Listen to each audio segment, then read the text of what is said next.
Në Shkodër u zhvilluan sot aktivitetet përkujtimore në kuadër të ditës së çlirimit të vendit. Në ceremoninë festive morën pjesë autoritete vendore, përfaqësues të institucioneve si dhe veteranë të luftës antifashiste nacional çlirimtare, të cilët nderuan sakrificën dhe kontributin e brezave që luftuan për lirinë e Shqipërisë. Me vendosjen e kurorave pranë memorialeve dhe me një program simbolik, Shkodra rikujtoi rëndësinë historike të kësaj dite, duke kthyer qytetin në një hapësirë respekti dhe mirënjohje për ata që dhanë gjithçka për atë dheun. Çlirimin e Shkodrës u çlirua gjithë Shqipëria. Muj Ulqinaku mbeti simbol i qendresës antifashiste dhe i heroizmit të popullit shqiptar, jo vetëm në Shqipëri, por edhe në shkallë Europe. Heroike kanë qenë dhe luftimet e Shkodrës, në Kosovë, në Maltëzi deri në Vishegrad, ku mbetën dëshmor qindra partizan, kurse lufta për çlirimin e Shkodrës do të shënonte çlirimin e Shqipërisë.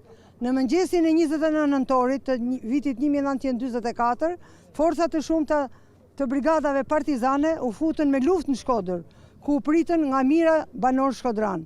Janë të shumta dëshmitë që vërtetojnë se nazistët e lanë qytetin ton pas mesnatës të 28 nëntorit në orët e para të 29 nëntorit të vitit 1944. Dëshmitarët e gjallë, partizanët e njësive që luftuan në Shkodër, tregojnë se 29 nëntori është dita e çlirimit të Shkodrës dhe gjithë Shqipërisë. Aktivitetet u mbyllen me mesazhin se kujtimi i së kaluarës mbetet udhërrëfyes për vlerat dhe unitetin e sotëm.